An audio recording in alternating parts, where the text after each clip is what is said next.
MP board कक्षा 12वीं वाले सभी बच्चों का आज व्यवसाय अध्ययन का द्वितीय परीक्षा का पेपर होने जा रहा है। प्यारे विद्यार्थियों, आप जानते हैं कि आप व्यवसाय अध्ययन में फेल हुए हैं। आप सभी विद्यार्थियों का आज जो पेपर होने जा रहा है पूरा पेपर बता रहा हूँ। माय डियर फ्रेंड्स, आप समस्त विद्यार्थियों को इन प्रश्नों को 9 बजे से पहले याद कर लेना है, क्योंकि ऐसे प्रश्न मैंने चैनल पर डाले हैं और डाल रहा हूँ जो कि आपको परीक्षा में ये 100% प्यारे विद्यार्थियों आज 9 बजे देखने को मिल जाएंगे। ठीक है। एक और महत्वपूर्ण बात बता देता हूँ प्यारे बच्चों, आप चैनल को सब्सक्राइब जरूर कर लेना। किसी और विषय के पेपर भी आपको चाहिए तो आप हमें कमेंट बॉक्स में ज़रूर बताना। आपके रिजल्ट से रिलेटेड जानकारी भी आपके लिए लाता रहूँगा, तो इसलिए चैनल के साथ आज ज़रूर जुड़ें और चैनल को सब्सक्राइब जरूर करें। आइए शुरुआत करते हैं हमारे प्रश्नों से जो आपको आज परीक्षा में दिए जाएंगे। प्रश्न यहाँ पर आप देखिएगा प्यारे विद्यार्थियों, आपकी स्क्रीन के सामने पहला प्रश्न पूछा गया है। हेनरी फेयोल जो थे वो कौन थे? प्रश्न आपसे परीक्षा में पूछा जाएगा। इसमें आपको ध्यान रखना है, हेनरी जो फेयोल थे प्यारे विद्यार्थियों, ये एक खनन इंजीनियर थे। हेनरी फेयोल, तो इसमें आपको खनन इंजीनियर बताना है। भौगोलिक स्थिति का संबंध है, तो भौगोलिक स्थिति का जो संबंध होता है वो किससे होता है? वो भौतिक परिवेश से होता है। तो इसमें आपको क्या याद रख लेना है? भौतिक परिवेश। उद्देश्य होने चाहिए, तो इसमें आपको लिख कर आना है उद्देश्य जो होते हैं व्यवहारिक होते हैं, इसलिए उद्देश्य में आपको व्यवहारिक बताना रहेगा। सभी बच्चे जो भैया बहन हमारे साथ जुड़े हुए हैं, माय डियर फ्रेंड्स, आप सभी छात्रीगण आज पढ़कर ही जाएं और अच्छे से मेहनत करके जाएं। निम्नलिखित में से कौन सा श्रृंखला सोपान का अनुकरण नहीं करता है? तो कौन सा नहीं करता है इसमें बताना है। अनौपचारिक संगठन नहीं करता है। नियुक्तिकरण का संबंध है, तो नियुक्तिकरण का जो संबंध होता है मानवीय घटक से होता है, तो इसमें आपको क्या लिखना रहेगा? मानवीय घटक। ठीक है, बढ़ेंगे अगले प्रश्न की ओर। नियंत्रण प्रक्रिया का प्रथम चरण है, तो प्रथम चरण होता है प्रमाप निर्धारित करना। क्या होता है? प्रमाप निर्धारित करना नियंत्रण प्रक्रिया का प्रथम चरण होता है, तो इसमें आपको ऑप्शन नंबर बी बताना रहेगा। अगला प्रश्न देखिएगा, ये आपके रिक्त स्थान परीक्षा में आएंगे। प्रबंध के सिद्धांत पर आधारित होते हैं, तो प्रबंध के जो सिद्धांत होते हैं वो प्रभाव पर आधारित होते हैं, इसमें आपको लिखना रहेगा प्रभाव। स्थायी योजना प्रकृति की है, तो स्थायी जो योजना होती है पुनरावृत्ति, क्या लिखना है? पुनरावृत्ति। विकेंद्रीकरण अधिकारियों के कार्यभार को कम करता है, तो विकेंद्रीकरण उच्च अधिकारियों के।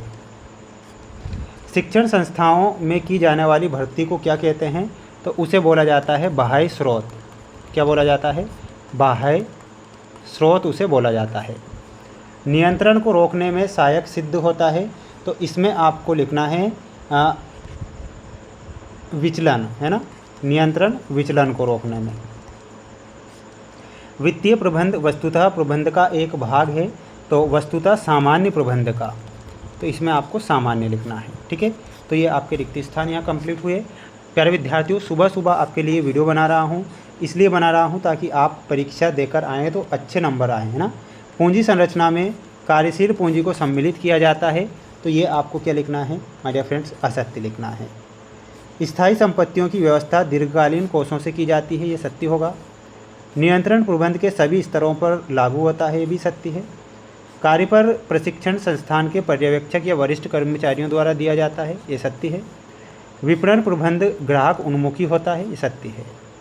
कीमत का व्यावसायिक उपक्रम के लाभों पर कोई प्रभाव नहीं पड़ता है, ये गलत हो जाएगा। ठीक है, तो सभी बच्चे इसका एक स्क्रीनशॉट ले लेंगे और अच्छे से क्या करेंगे? याद। ये आपकी जोड़ी है जो परीक्षा में दी जाएगी। उच्च स्तरीय प्रबंध, तो इसमें आपको मिलाना रहेगा नीति निर्धारण से। निम्न स्तरीय प्रबंध में आपको ऑप्शन नंबर ए से मिलाना है। प्रबंध का सार कहलाता है, तो मिलाना रहेगा मध्य स्तरीय प्रबंध। संचलनात्मक निर्णयों में सहयोग प्रदान करना, ऑप्शन नंबर बी वित्तीय अभिप्रेरण। बोनस में मौखिक। अनौपचारिक संप्रेषण में हो जाएगा अनुयायी। और नेतृत्व में आपका देखिएगा, सॉरी यहाँ पर थोड़ा सा रुकना है ना, जो बोनस दिया गया है आपको, इसमें आपको ऑप्शन नंबर बी से मिलाना है ना।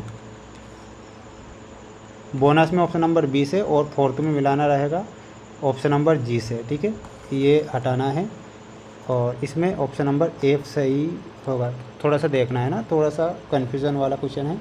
यहाँ पर आपको ऑप्शन नंबर डी से मिलाना है, इसमें एफ से मिलाना है, ई से, जी और बोनस में आपका हो जाएगा ऑप्शन नंबर बी, अनौपचारिक में सी, नेतृत्व में ए। ठीक, ये बिल्कुल कंफर्म है ना, ये अच्छी, जो ये सही है, सटीक है, स्क्रीनशॉट ले लें यहाँ पे ना। बढ़ेंगे अगले प्रश्न की ओर। अगला प्रश्न देखिएगा, ये आपका अगला क्वेश्चन है जो कि आपको परीक्षा में देखने को मिल जाएगा। प्रशिक्षण की अवधि में प्रशिक्षु को क्या प्राप्त होता है? तो उसे प्राप्त होता है वृत्तिका। तो इसमें आपको क्या लिखना है? वृत्तिका। किसी उपक्रम की वित्तीय क्रियाओं का नियंत्रण किसके द्वारा किया जाता है? तो वित्तीय प्रबंध के द्वारा किया जाता है। तो इसमें आप लिखेंगे वित्तीय प्रबंध। कच्चा माल का क्रय करने के लिए किस पूंजी का प्रयोग किया जाता है? तो इसमें आपको लिखना है कार्यशील पूंजी। विभिन्न विपणन क्रियाओं के लिए बनाई गई नीति को क्या कहते हैं?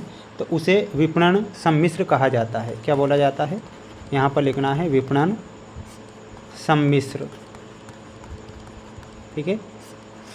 विद्यमान बिक्री को बढ़ाने के लिए अपनाई जाने वाली तकनीकी को क्या कहते हैं? तो उसे विक्रय संवर्धन बोला जाता है। विक्रय संवर्धन। उपभोक्ता मंच के कितने स्तर होते हैं? तो इसमें लिखना है 3 स्तर। उपभोक्ता संरक्षण अधिनियम 2019 के अंतर्गत 10 करोड़ रुपये से अधिक के प्रकरण की सुनवाई किस आयोग में की जाती है? तो इसमें आपको लिखना है सभी बच्चों को, और वो हो जाएगा राष्ट्रीय उपभोक्ता विवाद निवारण आयोग, ये करेक्ट करना है। ठीक है, तो ये सत्य होगा।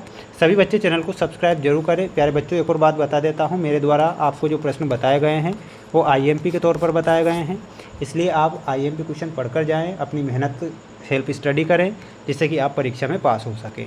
जय हिंद।